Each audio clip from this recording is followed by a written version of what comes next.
HannaTalk. What is up, X-Men fans? Simon here. Welcome to HannaTalk. Hope you're all doing absolutely fantastic. And today I'm here with a really special guest. Now, she is an actress who has been best known to fans, particularly as Rogue from X-Men the Animated Series, and in making her return to X-Men 97. But she's worked across the likes of live action to animation, and of course has played in projects such as Mega Man NT Warrior, My Little Pony, Avengers United They Stand, Magic Knight Ray-Earth, Serial Experiments Lane, Dragon Booster, and much more, as well as recently releasing her autobiography, A Rogue's Tale, a memoir. Please welcome to HannaTalk, the amazing Lenore Zann. Aw, thank you, Simon. Hello, everybody. Hey there, sugar. How y'all doing? Absolutely fantastic. Lenore, how are you?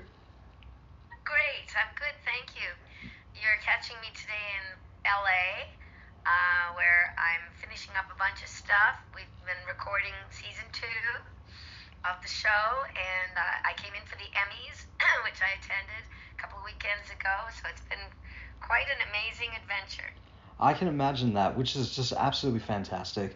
And of course, just to mark the occasion, is of course rocking the Magneto helmet here, which for anyone unfortunately for anyone that does not do video on the videos on my channel, yes, I'm carrying the Magneto helmet right next to me. Bad boy. But no, that's absolutely fantastic though. Now let's get started with looking at the very beginning of your career. Like, how did you get started in acting? Well, I talk about it in my book. My book's called A Rogue's Tale, a memoir. And in it, I talk about my early childhood in Australia, in Sydney, but also going back and forth between Sydney, the big city, and Karua, up in New South Wales, where my grandmother lived. And to begin with, to be honest, my mom enrolled me in dance classes, in ballet classes. And I think seeing all the beautiful ballet shows in Sydney, watching people dressed in the costumes with the music, the lights going down, and the hush that comes over an audience, and then the excitement that's in the theater as people are getting ready for the show to come on.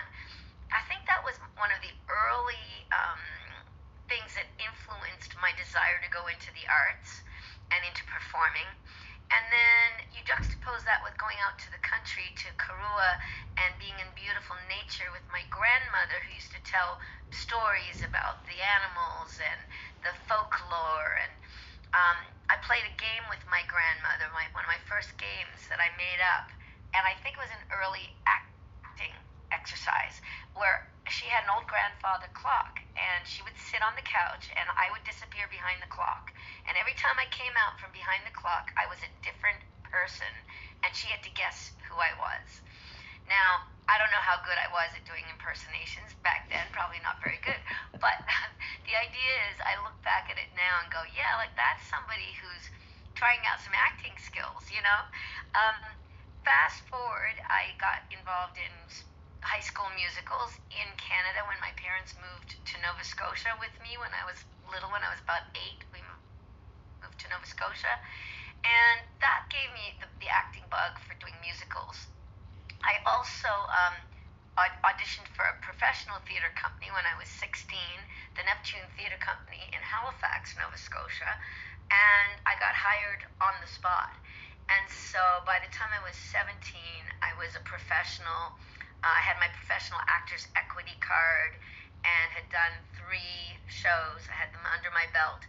And by the time I was 19, was chosen to play Marilyn Monroe in a rock opera on the life of Marilyn Monroe called Hey Marilyn. And that was the beginning. You know, that led to movies and television, which then led to doing voiceovers and animation. And I didn't do my first voiceover animation till I was 30. And X-Men was only my second animated show that I'd ever done. Wow, that is fantastic. And it's really fantastic to hear that, like, your family were really, like, encouraging you to go into the acting side of things. And also, like you were originally born in Australia, which when I first found out about that, I was like, wait, what? I was like, that's amazing. And it's like, it's fantastic to hear that you were still keeping in touch with your Australian roots and everything, as well as your roots from when you moved to Canada, like when you were just a child at that stage, and still being involved in the acting side of things, from like the live action work to the animation work, which, talking a fair bit about that, like having acted across from both live action to animation at that stage, were you drawn to like one particular style of acting in like whether an animation or live action, or were you looking at like there's pros and cons to both those sort of things? No, I really love doing it all. I'm a well-rounded actor, so I can jump from live theater and singing in a studio recording to doing a movie or TV, being on a set, um, to going into a studio and recording without anybody being able to see my face. And I think X-Men '97 showed that acting with just your voice, it is a particular skill. And in episode 5, where I had to go through the ringer of emotions, I was able to just use the instrument, as you will, of my voice to parlay the feelings of utter desolation and loss and grieving that someone might feel when they lose somebody that they love. And not everybody can do that, but it's a skill, and I say the best voice actors are actually really good actors. They're great actors. And many of Absolutely. us have a background too. A lot of voice people. Absolutely, and it's definitely true on that, how you're talking about, in the fact of like with talking with a lot of voice actors in particular, and especially with my channel being dedicated to that for the last 9 years, in interviewing a whole bunch of voice actors over all that time, in that particularly with voice acting, with animation and stuff, it's a particular set of skills that you need to have, that you're not necessarily relying on physicality for that, but using the voice to kind of convey the acting side of things.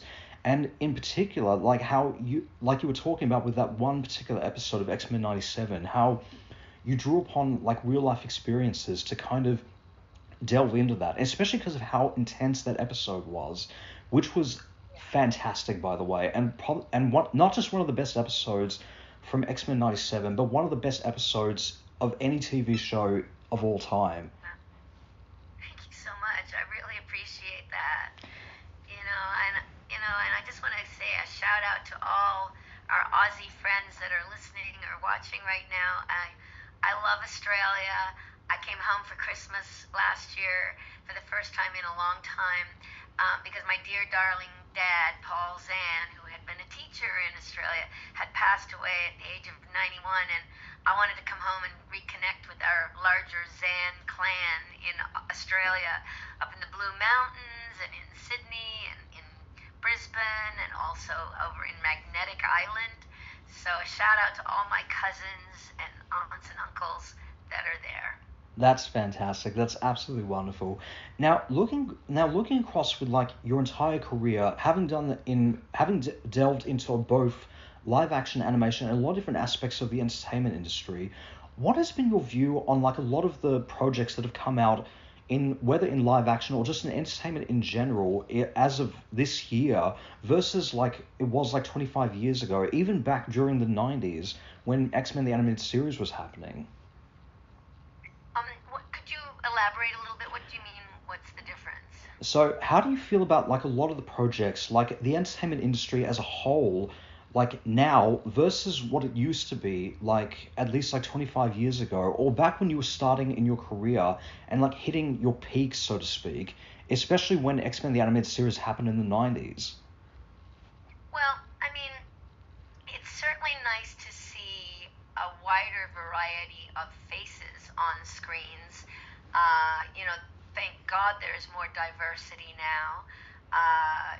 Back in 25, 30 years ago, it was very difficult to see, black and other ethnic, religious folks or just ethnic nationalities on television and in film, and I'm so happy to see a wider variety. I love it.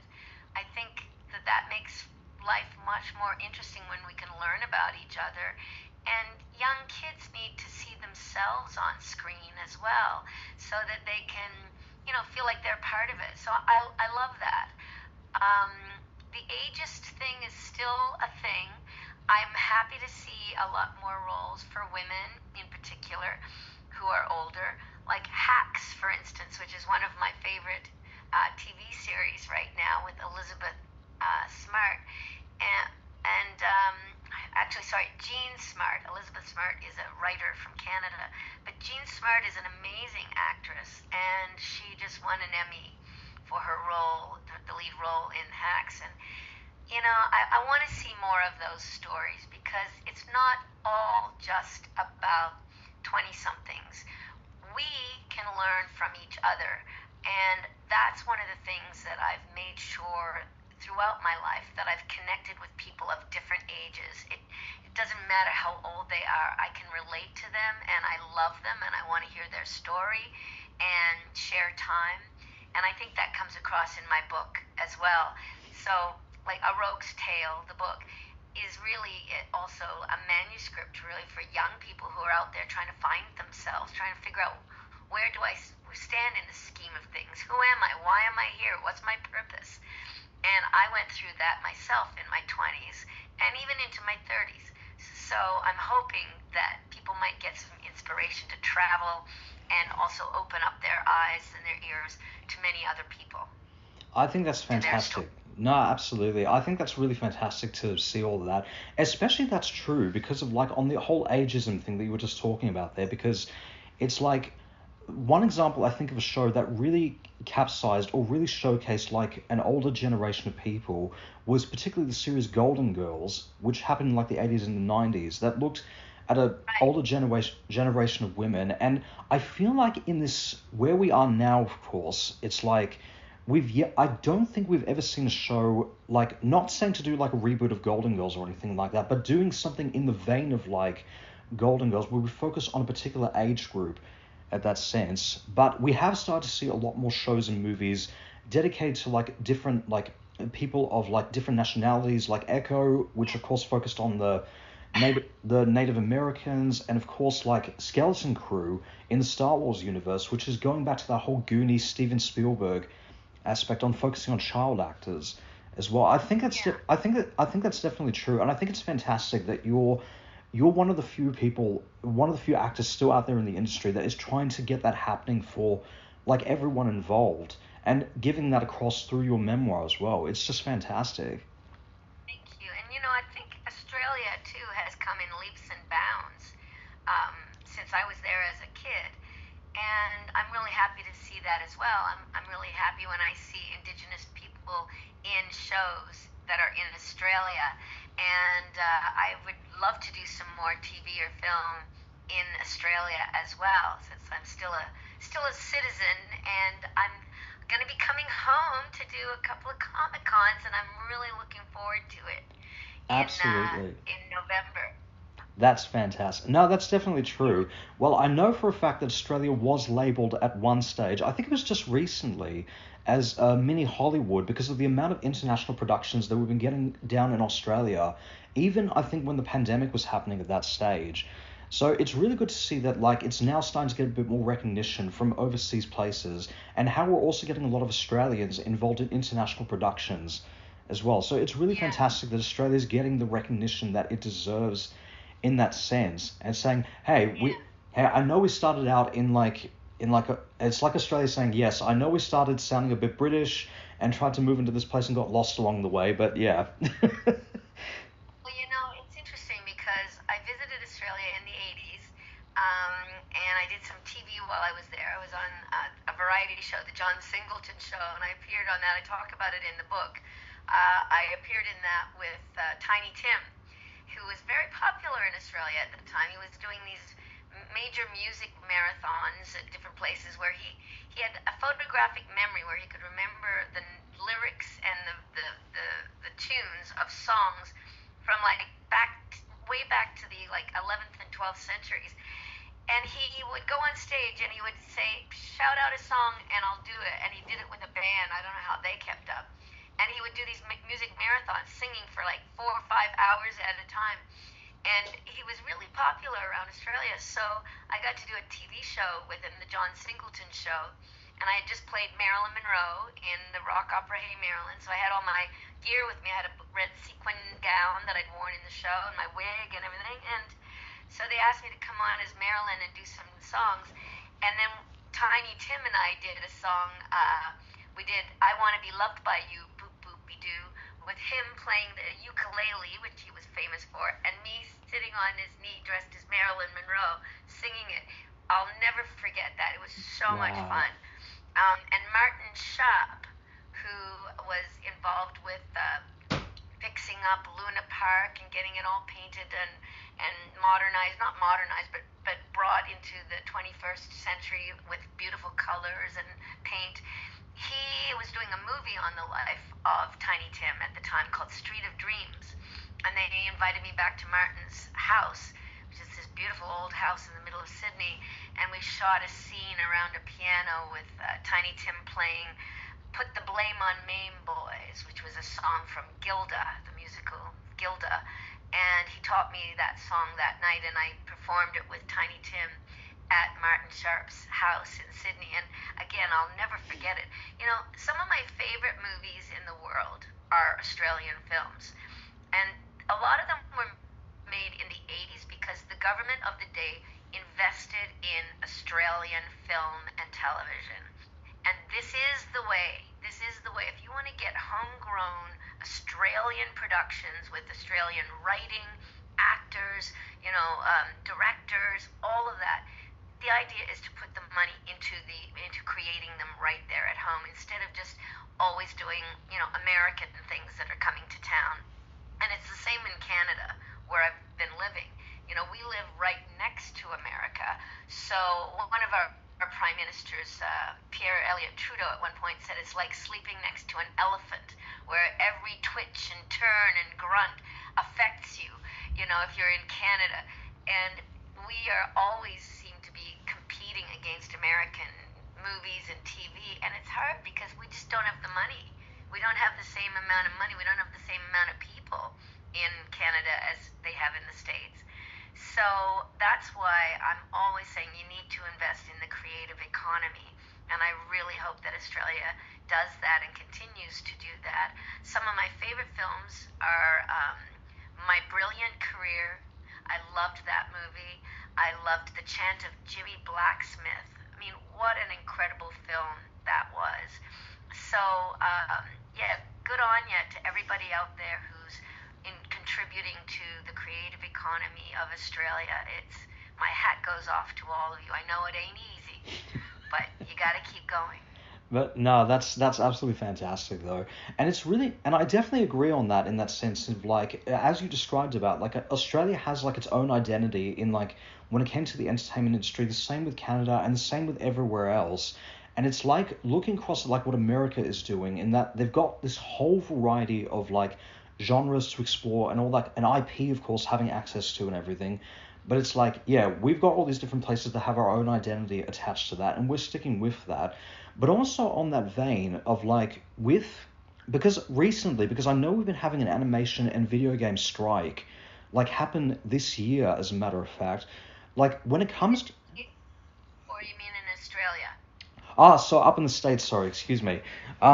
So up in the States, we've been having this animation and video game strike that's been occurring this year because of AI technology, but also because of a number of different factors, particularly when it came to big film companies, especially animation in such really big film companies at that stage. When it comes to the entertainment industry just in general, no matter where you are, do you feel that a lot of actors are going to lean more towards smaller based movies, not necessarily belonging to really big blockbuster or big film companies, but they're going to channel towards more smaller based movies that are not necessarily based on any existing intellectual properties? Well, I'll tell you, I think most actors will gravitate to any film that they want to have us because we want to act. Actors want to act. They want to work. And most actors that I know would love to do an indie film if it's a great role, or they would do another role in a large American show that's being shot wherever we are. I mean, we just want to work, and we want to be paid properly for that work. And what's more more. We want to be paid properly for the streaming content of our work, because so many other people get paid and are making money off of the work. We need to be paid too. And that's what the strike was about. And so, as a member of the Screen Actors Guild, as well as ACTRA in Canada, I was very much part and parcel in walking in tandem with them, and even came to some of the striking actors that were picketing outside of Warner Brothers and Disney and stuff like that. I happened to be here in LA for part of it, so I was very pleased to be able to join them and put my 2 cents worth in as well. I mean, we need to stick together. And again, there are so many different platforms now where our work is shown. Back when I first started doing animation, even like in the early 2000s, I remember doing a show in New York, and the producers came to me and they wanted us to sign new contracts. And in the contract, it said something about signing everything, all the rights over throughout the universe, throughout infinity, kind of thing. And it said, and on all devices. And I was like, what's this mean? Like throughout the universe and on all devices. And they said, oh, well, it's not going to be too long, but people are going to be watching movies and watching our show on their watches. And I'm like, what? And here we are.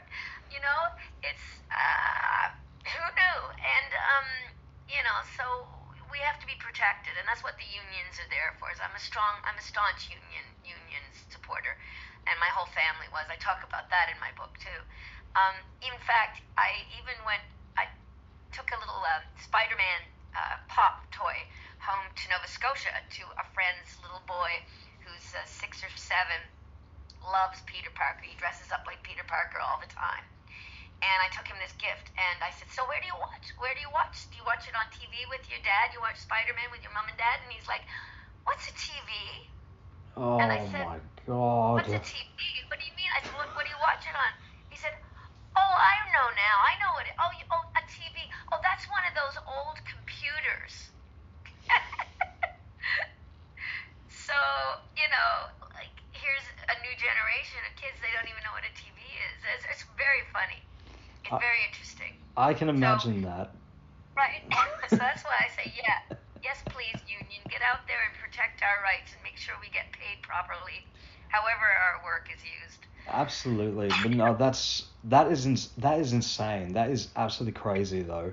But I think in the fact of like, it's fantastic seeing like a lot of the actors standing up for like, particularly with like obviously with the film and with the writers and actors strike that took place last year, but now in particularly with the animation and the video game strike that occurred this year, like it's really good to see like a lot of actors like standing up for a side of the entertainment industry that has come such a really long way from when it first began to where it is now, but still has a very long way to go in terms of like, yes, we noticed that a lot of animation is now getting, of course, like in the Emmys and like a lot of big awards ceremonies, like X-Men, for example, is a good example of that, but still have a very long way to go from stuff like that, from what it was back then to where it is now. And I've said this across in like all the interviews that I've ever done, and I will say this till the day I die. People were to ask me, why do you still go to comic conventions? Why do you still do the interviews that you do on your channel? For a couple of things. The comic conventions, to meet the voice actors. You guys are my rock stars right there. And I do this to show my support and bring more attention to the animation and the voice acting industries. Thank you. That's really kind of you. I really appreciate it. And, I mean, the comic convention scene is growing. It's getting bigger and bigger and bigger. And people sometimes ask me who don't go to them. They're like, what's with all those people that come, and do they dress up and everything? And what's with that? And I go, these people are the happiest people on earth. They're so happy. And they belong to a community. They feel like they belong to a community, and that it's okay to be who they are and show how they feel and dress up the way of whatever way they want. And good for them. Like, what's wrong with that? They're not hurting anybody. I think it's fantastic. Absolutely. And our fans are wonderful, and the X-Men fans are just so loyal, and I love them. They're so wonderful. the support that they give us online and also at the Comic Cons. I mean, it's a mutual admiration. I just love them to pieces. Absolutely, and it's absolutely true in that like all these comic conventions are being part of a really big community of like fans, no matter regardless of what it is that you're into, whether into X-Men, into Legend of Zelda, any of the pop culture stuff, we're all one big community, and we all need to stick together and look out for one another and be safe, of course. And that's the beauty of these Comic Cons, is bringing everybody together for this one thing, is that we're all into pop culture, we're all into entertainment, we're here to support the people that help bring these characters to life. And I think that's absolutely amazing to see that, not just here in Australia, but just anywhere in the world for that matter. It's really great to see that. Yeah, yeah. So I am excited. I'll be coming over to New Zealand to Armageddon Con, October 25th to the 28th, and then going from there down to Australia for the Supernova in Adelaide, the beginning of November, and I think it's the 2nd to the 3rd, and then Brisbane the weekend after that. I think is it the 8th to the 10th, something like that. So I'll be at the Supernova in Brisbane. I can't wait. I'm looking forward to meeting all the Australian X-Men fans. Absolutely. If they managed to get like Melbourne put down onto that list, that would have been perfect. But there's always next year though, which would be absolutely amazing. Yes, I'm hoping like next year maybe I can come back to do Sydney and Melbourne and Perth. That would be nice. Absolutely. Now, going across into like some of your most well-known projects. Now, my intro to your work, believe it or not, actually came from Mega Man NT Warrior as the voice of Roll. Right. So that's quite a bit of a deep cut, I know. But what was it like stepping into the world of Mega Man NT Warrior for the first time? That was a lot of fun. I did that one in Vancouver. A lot of the different shows I've done were done at various sort of chapters of my life, which I also talk about in the book, where, you know, there's one chapter in Australia, then there's another one in Canada growing up, then getting into acting and traveling around, being in Toronto. I did a bunch of stuff. That's where we did X-Men. And also I did one called Rescue Heroes. I played Wendy Waters, who was a female firefighter, and that was at a time when there weren't that many women firefighters. So that was exciting. And then I went out to Vancouver, where I did a bunch of them, including Mega Man. And then to LA, where I did another bunch of them, different ones. And then New York, where I did Ninja Turtles. So, you know, I've kind of been all over the place, and each role is different, but it's just so much fun to just imagine what they sound like and throw my voice behind them. Absolutely, and you were fantastic in all of them. And Mega Man NT Warrior was was a fantastic series, and you and the actors across the board did a fantastic job in like the very first one. Even when Mega Man Access happened, and I know Roll was voiced by a completely different actress when Mega Man Access happened, but it was such a fantastic series, and I'm really looking forward to when they bring that series back in like whether it's a brand new series or they decide, you know what, let's go back to the original one and just pick up exactly where we left off from that. So I don't know. I haven't heard anything. I do know they're redoing Capcom versus Marvel, Street Fighter, and some of those ones that I did where I played Rogue. They're redoing them and rejigging them for some modern gizmos. So that's exciting for a lot of people who loved playing Street Fighter, Marvel vs. Capcom, those kind of games. absolutely, but no, that's fantastic. Now you've also voiced across in a variety of other animated projects, as you were just talking about before. But in the last couple of years, we've been getting a lot of like live action adaptations of a lot of anime, and some of them have now started to break the curse. But also been getting a lot of live action adaptations of projects such as the X-Men and a lot of video game projects. What was your opinion about when the live action X-Men movies had taken place after the animated series? What was your reaction to hearing about the X-Men being done in live action? And has that changed your opinion about existing or big franchises that didn't start out in live action being adapted for live action? No, I mean, I think, you know, anybody can take an animated thing or a game even, like, you know, Lara Croft and Tomb Raider, and they can turn it into a live action movie or TV series. I mean, I don't really have an opinion about it. I loved Hugh Jackman in all the X-Men franchise movies. I was disappointed with the way they portrayed Rogue because they didn't really make her true to the way she'd been originally written. They made her sort of a combination of, I would say, Rogue with Jubilee, and I think they were going more for a demographic, like the young demographic at that point in time. So it wasn't really the Rogue that everybody kind of knows and loves. So it'll be interesting to see if they bring her back in some other future shows. And selfishly, I'd like to see it done with CGI and use my voice, Sugar. That would be amazing. Well, I know there has been the discussion about them doing an X-Men animated movie on after the success of X-Men 97, and we know they're going to be developing a live-action X-Men movie down the track. And because of the success of Deadpool and Wolverine, sort of bringing the X-Men back into the live-action universe after all that time, and of course this year really being the year of the X-Men as far as I'm concerned. But just my question to the listeners out there, let me know in the comments below, what do you want to see them do in the live-action X-Men movies? And leave a like or a comment if you really want to see Lenore Zann or any of the X-Men 97 actors make a Stan Lee cameo in the live-action movies. That would just be so amazing. It would be fun, but I'd also like them to just do CGI for Rogue and use my voice. That's another thing. I mean, you know, they used Kelsey Grammer.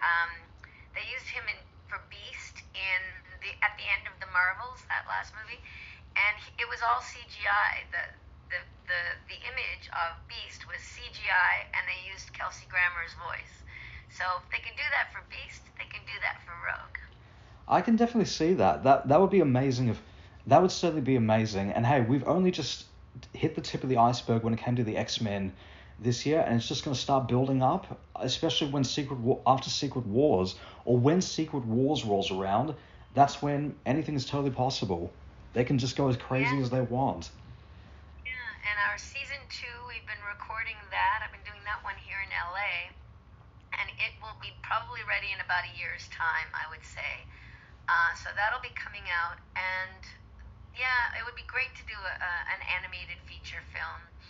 We're all saying, well, wouldn't that be fun to do? So we're putting it out there that we would love to do that, but I have no idea what the powers that be will choose to do. Absolutely. But I'm But no, that would be fantastic, though. That would be absolutely amazing. Now, of course, as spoken about before, you've also worked across in a variety of live action projects, whether it was like guest appearing in like Law and Order, to the Chris Isaak show, to even being on Stage Mother with Australia's own Jackie Weaver. Like, when thinking back to like any of the live action stuff, and I know you probably speak about this in your book quite a fair bit, but when it came to working behind the scenes on any live action production, is there any particular stories that stand out to you? Well, I mean, I talk about working with Andy Gibb, who's Australian, and I dated him while we were working together. That was back in 1982, and I was 22 years old. He was 24, and he was a sweetheart, a really great young man, very handsome, very talented. But it was sad because I got to know him quite well, and he always felt that he was never going to be good enough no matter what he did, because he felt like he was always going to be compared to his brothers, and the fact that he was never a BG. He really wanted to be a BG. And I remember we did a show called Something's Afoot, and it was with Gene Stapleton and Andy Gibb, and I played Andy's love interest, and it was a large role. We were sort of co-stars along with Gene Stapleton, who was the main star of the show. And, you know, we had to sing and dance and act together, and then we'd go out and party at night. And we would go to different parties, and he would play the piano, and we would sing Bee Gees songs, and we would sing harmonies together. It was so lovely. But I tell the story in my book about one time when he was taking me home back to my apartment in his limousine, and he was counting out the cash, this wad of American cash that they'd given him because they paid the Americans in cash, and the Canadians were kind of considered like the second-class citizens. I'm sure Australian actors will understand where I'm coming from this, because it's probably the same there. But, and so we got paid in Canadian dollars, which was a lot less, and nowhere near as much as the stars got, of course. But he was counting out his wad of cash, and he looked over at me and said, when I was your age, 22, I was making $1 million off of shadow dancing, $1 million a week or something like that, off of shadow dancing. And I just remember looking at him and seeing these sort of lines of worry and anxiety around his eyes and on his forehead. And he was only 24, and I thought, I knew that he was having troubles with cocaine and that he was addicted to cocaine because I'd seen it. And I thus thought, I'd rather be who I am where I am than be in your shoes. And I thought, I didn't say it because I'm not cruel, but I thought he's probably going to be dead by the time he's 30. And he was. Wow. He had a heart issue too. He had a heart problem, and he said, it was exacerbated by the cocaine use. So it was really sad when he passed away, and I treasure the time that we spent together, and I treasure the time on screen and off. And it's very, very sad. In my book, I talk about addiction. I talk about realizing at the age of 36 that I was an alcoholic, and that I also dabbled in drugs, but alcohol was always my drug of choice. And as Marilyn Monroe, who I had portrayed at the age of, I was only 19, 20 when I played Marilyn the first time, she died of an overdose of alcohol and drugs at the age of 36. And when I was turned 36, I found myself, strangely enough, in the same place, where I just didn't care if I lived or died. And I knew that if I kept drinking, that I would die. And there was a part of me that was like happy about that. But there was another part of me that said, yeah, but isn't that kind of like the coward's way out? Wouldn't it be the braver choice to live and face your fears and face life on life's terms without, the crutch of alcohol or drugs to sort of soften the blows of whatever life has to send your way? And I had an epiphany, and I had sort of a spiritual awakening. And I was down on my knees at the toilet in a hotel room in LA when it happened, and I was vomiting my own blood into the toilet at the time. And I just went, I can't do this anymore.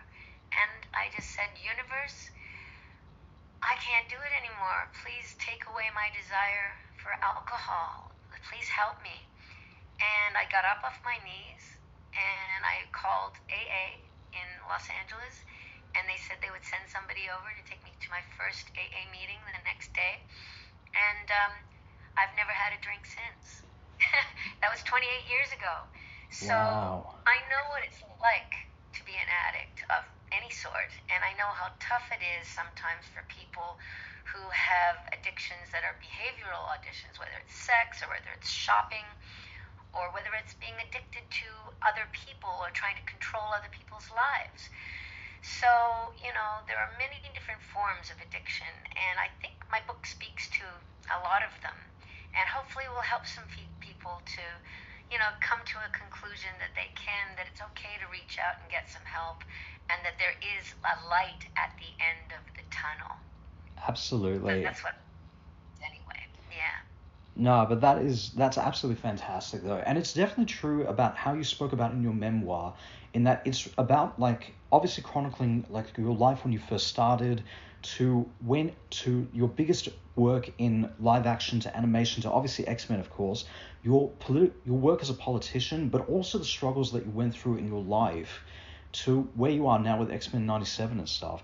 And you spoke about during your memoir, I haven't had the chance to read all of it yet, but I'm only up to chapter 1, and it's fantastic. It's absolutely amazing. And seeing the story and how you went through like the top and then suddenly hit right at the bottom and then slowly building your way back up to the top during that time.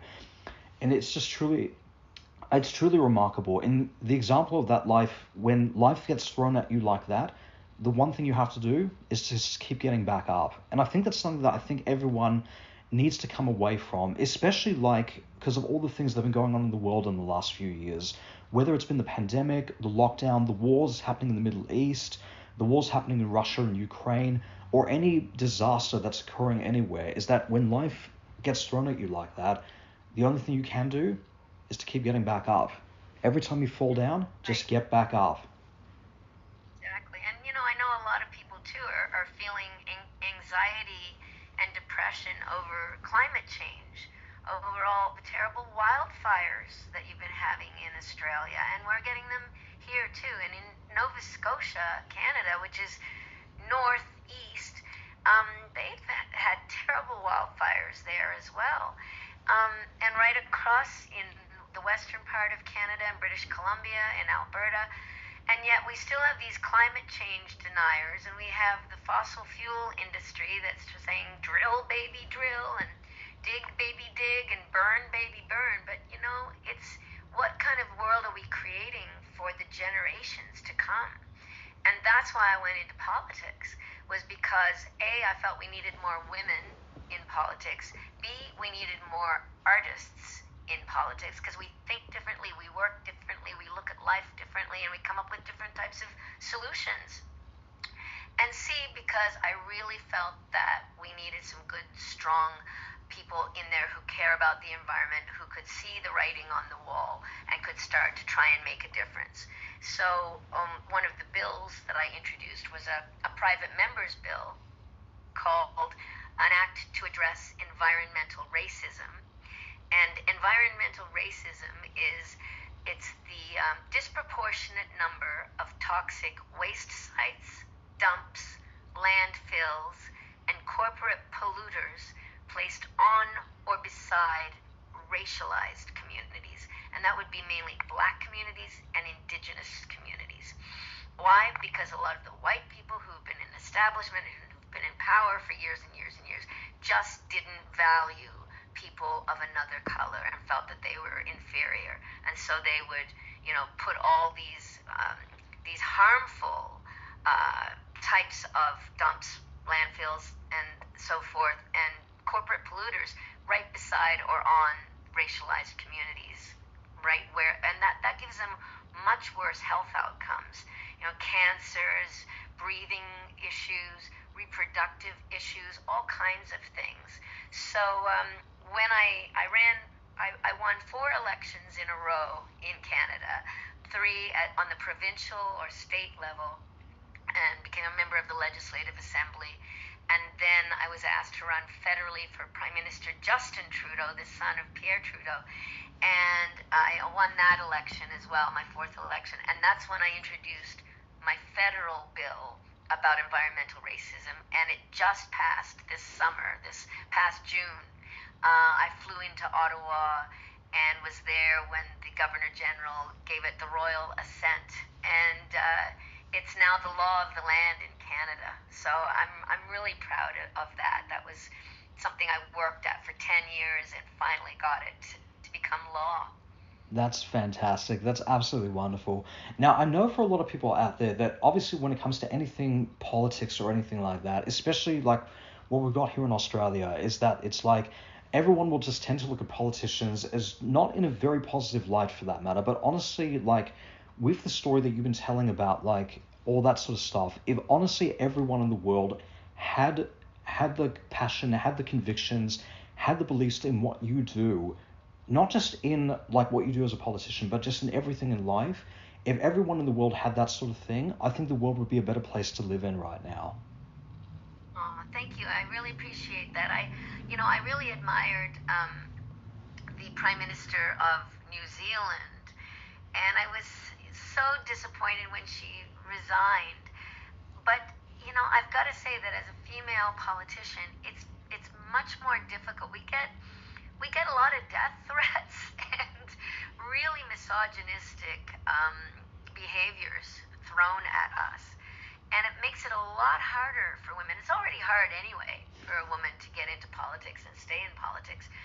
But some of that kind of behavior and the rhetoric and the fact that over the last few years it seems like there's been a Pandora's box opened where suddenly everybody feels like it's okay to be racist, it's okay to be misogynistic, it's okay to be and homophobic. And I'm like, what is going on in the world? Like, what happened to kindness and decency and working together and trying to make the world a better place for all, not just for the few? So I hope that we can start to go back towards that again, and people who have good values, strong values, and are kind and empathetic and progressive will run, including women. Like, maybe the more women we have out there in governments, the more we can fight against the misogyny. Um, but it's definitely out there, and it's sad to see. But I have hope for the future, and I certainly have hope for all those young kids that are watching our show and that are learning really good values about being empathetic and looking out for your fellow man or woman or whatever gender you are. And I had a little 6-year-old girl come to see me the other day at a Comic-Con, and she said, "Oh, I love your show. It's my favorite show I've ever seen." And I was thinking, how many shows has she seen? She's only 6. And she goes, "Yes, and Rogue's my favorite character." And I said, "Don't you find it kind of scary?" She said, "No, it's exciting." She said, "I even watched episode 5 6 times." And I said, Whoa. "Really?" And I looked at her father, and the father said, "Yes, we watch it together. But she wanted me to explain, and I explained what death is. I explained it all, and that it's part of life. And she wanted to watch it more times." I said, "Okay." So I said, "Did it make you sad?" She said, "Oh yes, I cry every time because I feel so sorry for Rogue because she lost both of her boyfriends." Like, from the mouths of babes. I'm like, oh, so sweet. They're just so sweet. And the kids, they just love the show, and they're watching it with their parents. And then sometimes the parents have grandparents that loved the show. So there's like 3 generations of families now that are coming to see me at the Comic-Cons. And it just fills my heart. It's very fulfilling. Absolutely. No, that's absolutely fantastic. And speaking about, of course, with fans at like anywhere, whether it's comic conventions or just anywhere in the world, have I'm now obviously I know that a lot of fans will recognize you, of course, from like Rogue and of course like the other stuff we mentioned before. But have fans ever come up to you and recognized you from any like deep cut roles that you were very surprised about to hear? "Oh wow, I didn't know you would recognize me from XYZ." No, they come and recognize me from being Rogue. They know what I look like, because I mean, nowadays, you have a social media presence. So I can be walking down the street in Hollywood, and someone will go, "Hey, Lenore Zann, Rogue. Oh my goodness, can I get a picture with you?" So it's yeah, times have changed. None of this was around when we did the show the first time. Of course, there was no social media, there was no internet, no emails, nothing. So we would go into the studio in Toronto and record X-Men, the animated series, together, and then we'd go and have a drink together, and then we'd go home. Now we go in the studio by ourselves, individually, but then we get to see each other at the Comic-Cons, and it's like a reunion every time. And I'm meeting the new younger ones that just started out here in Los Angeles. I've been hanging out with them, and also hanging out with the original cast as well when I go to the Comic-Cons where they're present. And we get to meet the fans in real time and also online, engaging with them online. And it's just like a new world, a brave new world. Absolutely, but that's fantastic though. Now, of course, going into the X-Men side of things, starting with X-Men the animated series, what was it like stepping into the world of not just the X-Men but the comic book universe for the very first time when X-Men the animated series happened? I hadn't read any of the comics, and I think, and I talk about it in the book too, about when I was asked to come and audition for it. I was already doing theater in New York. I've been doing a play called Unidentified Human Remains and the True Nature of Love. And I'd been doing it for about two and a half years at that point in Toronto, then Chicago, and then New York off Broadway. And I had just come back to Toronto, and my agent there said, "Oh, I want you to go and audition for this character. It's a cartoon series." And I was like, whatever. I wasn't that interested really, because I would consider myself a serious actress who did mainly film, television, and theater, and radio dramas. And I had already won an award for best actor, best voice actor for my work in a radio drama called Saltwater Moon, which was a play by David French. He was a wonderful Newfoundland author, now deceased sadly, but a beautiful author. Anyway, playwright. Anyway, so I didn't audition that time around, but then about a month and a half later, she called me again. She said, "Lenore, they're still looking for the actress for this particular role, and they haven't found her yet. I know, because it's you. So get your ass in gear, get down there and audition at the studio." And all she told me was that they were looking for an actress with a deep, husky, sexy voice who could do a Southern accent. So I said, okay, so I went in and I saw a drawing of Rogue with her hand on her hip and her head back and just this devil-may-care attitude. And I said, well, my daddy liked to kill himself when he found out I was a mutant. And I heard this scream come out from the headphones that I had on from the producers in LA. And then I had another little bit of dialogue. I remember I had me a boyfriend when I was 13. Had me a boyfriend till I kissed him. Poor boy went into a coma for 3 days. It got so if I touched anybody, it just drove the life right out of him. I don't know, Beast. You know everything. What makes us like the way we are anyway? That was the little speech they had for me. And I heard these people screaming and yelling and going, "Don't let her leave the building. That's Rogue. That's the voice of Rogue." And that's how I got involved in the comic book world and superheroes. Wow, that is extraordinary. And you definitely spoke about that a fair bit in the book, but to hear you telling that story is just absolutely amazing. And honestly, if I turned this into a live action, like a talk show or something, I guarantee you everyone would be giving a standing ovation right about now, just from that line just from the first lines you gave off from X-Men the Animated Series. That would have been amazing. Yeah, well, it was amazing for me because the next thing I knew, I was playing Rogue. I had no idea where it was going to lead, and here we are 30 years later, and I'm back. Absolutely. Now, going across, it was definitely an amazing series, and my first exposure to the X-Men, in fact, came from the live-action movies, starting with Patrick Stewart's era, going through to James McAvoy's era, and then actually starting this year, as a matter of fact, was when I first started watching X-Men the Animated Series, and I kid you not, I did a review about this, not sure if I posted it up yet, but still considered to be still one of the best animated shows of all time, and X-Men 97, the perfect follow-up to that. Thank you. Yeah, I mean, in the 30 years since we did the original show, that and Batman are supposed to be considered the top 2 animated series of all time, so that's pretty cool. Yeah. Going from, oh no, can't be bothered auditioning for this, I'm a serious actress, to, oh, here I am, now I'm at the Emmys. Who knew? Absolutely, but that's fantastic though.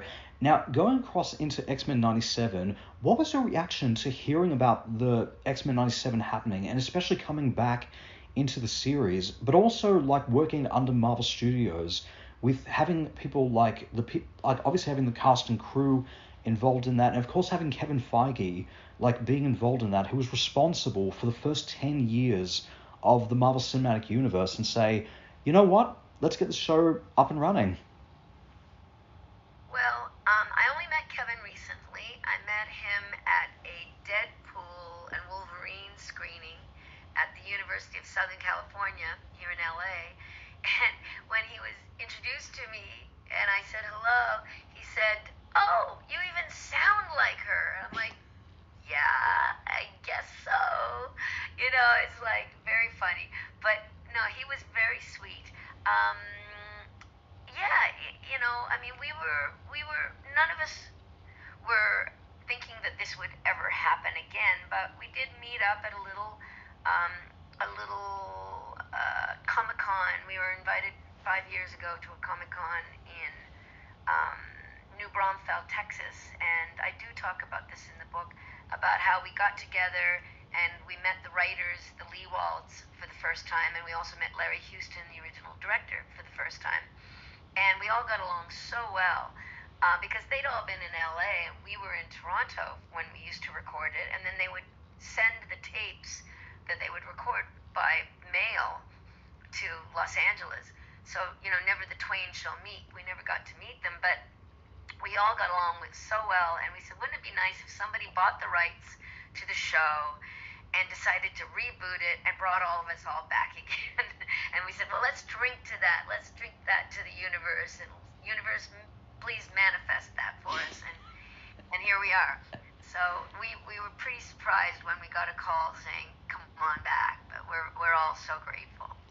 Absolutely. And it reminds me a little bit of when I met with Matthew Waterson, who is the new voice of Magneto in X-Men 97, and where we spoke a little bit about like how Marvel Studios were in desperate need of a win at that stage, because this is when they were not only introducing the X-Men, but coming off of the back of like the projects and everything that they were facing with the pandemic, and especially after the pandemic. It was like X-Men 97 was the series that they needed to get themselves back on the right track. And not only that, but also really get the X-Men, moving the X-Men forward as the new thing, like especially going into after Avengers Secret Wars and stuff. It was an amazing series. You and the actors across the board did a fantastic job just in the first season alone. I cannot wait for season 2. And the other thing that everyone talks about when thinking of X-Men 97 is, of course, leading up to the premiere when Bo DeMayo got fired from the series and everything. Were you aware of what was happening at that stage leading up to that announcement? No, I still don't. I mean, it all kind of happened very quickly, and we were in the middle of just about, I think it was the day before the premiere or something like that, and we were all just in the thralls and the throes of getting ourselves ready to be at the premiere. And so, yeah, it was just very sudden, and I still don't really know what happened, and it's not my job to get involved, so I just stay out of it. That's no problem at all. But I know for a fact that season 1 was absolutely amazing. I know season 2 is going to be even more incredible than the first season. I know season 3 is going to go even bigger than that. So I'm writing season 3 as we speak, and I've been recording season 2, and I think people will be very pleased with it. My character continues to be very strong in it, which I'm glad to see. And I mean, she's on a hero's journey, which I am in my book too. I talk about the hero's journey, and I think people will also like my book. They've got a year to wait before the next season comes out, so maybe they might want to find out about my origin story as well as Rogue's, because I talk about both. absolutely, that's fantastic. Now, going into talking a little bit about your memoir, speaking on that, was you obviously we spoke a little bit about it and everything, but where did the idea for you writing a memoir sort of begin for you? Like, what made you decide to finally start writing a book on your entire, like, on everything about yourself from when you started to where you are now?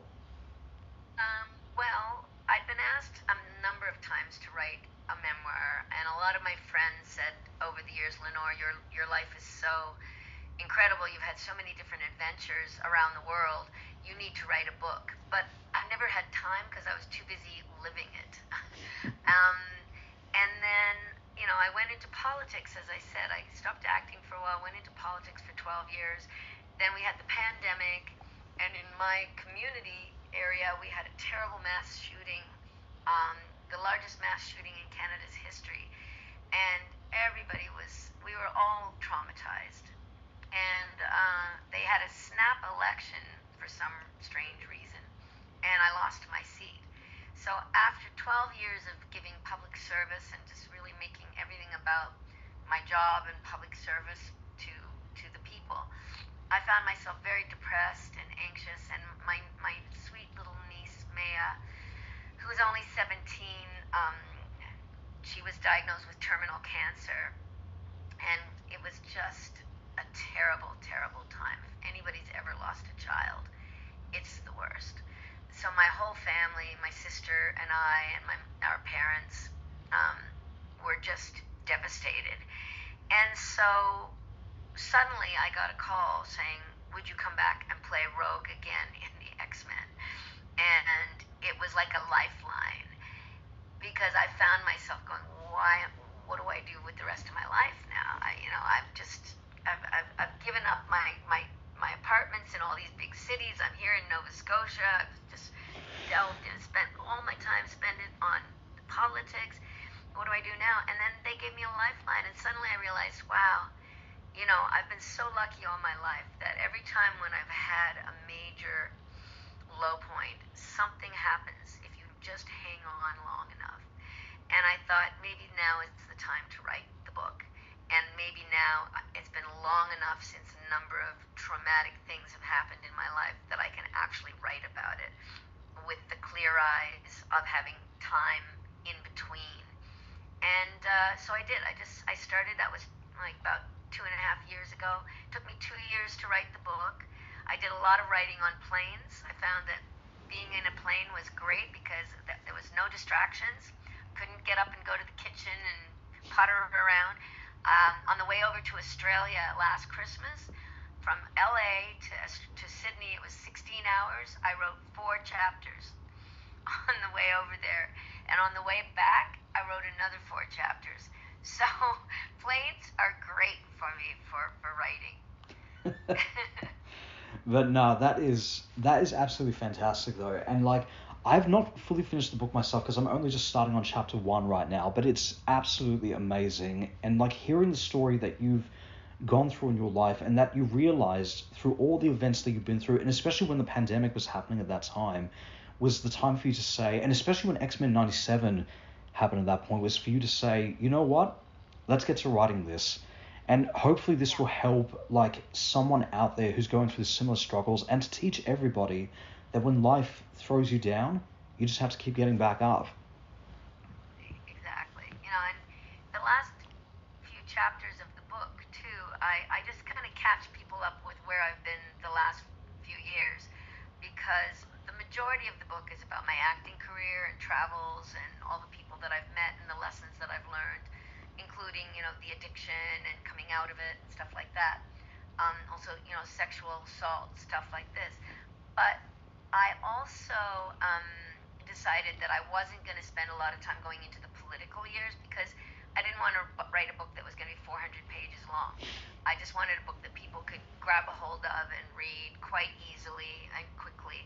And a number of people have told me they've read it in 24 hours, which is great.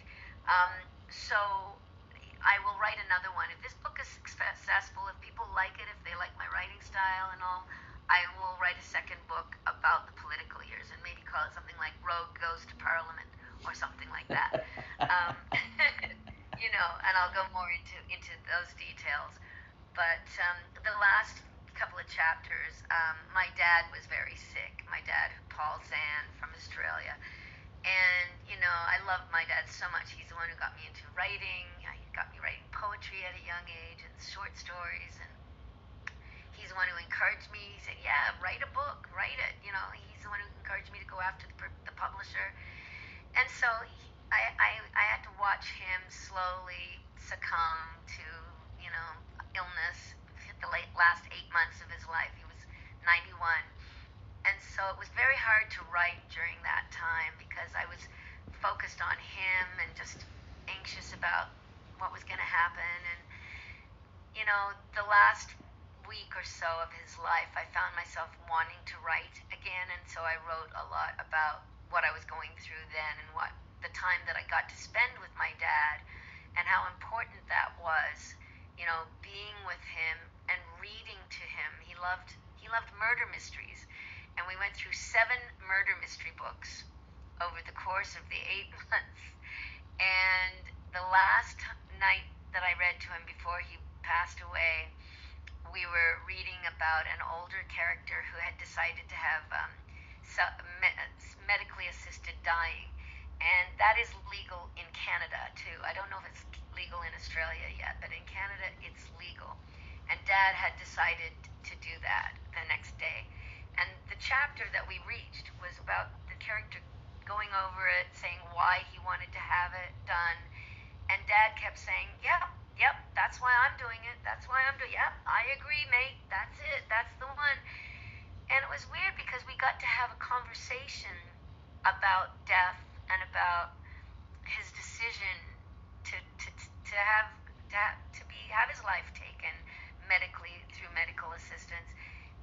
lost the all quality of life, that he couldn't drive anymore, he couldn't go home. He was basically going to be in a hospital bed for the rest of his life, and he went, that's not a life.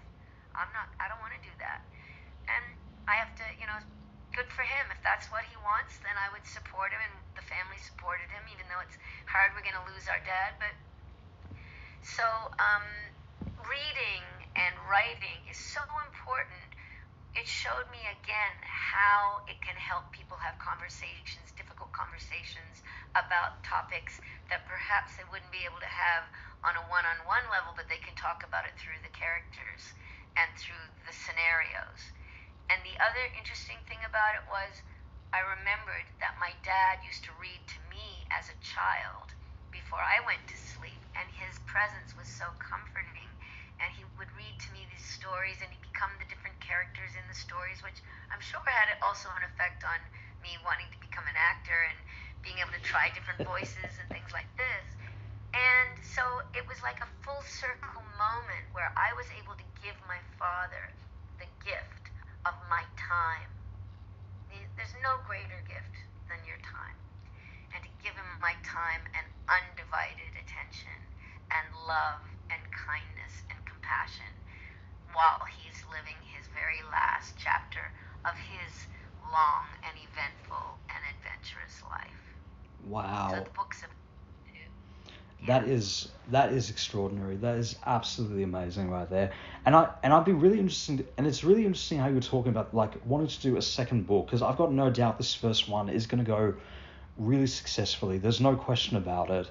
Like I personally would like to like Rogue Goes to Politics. That would be a pretty good title actually, and I'd like to see them do like an X-Men episode where you literally have Rogue like working in the political office for just like one episode or something. That'd be pretty fun to see that. Maybe that'll be like season 5 or something.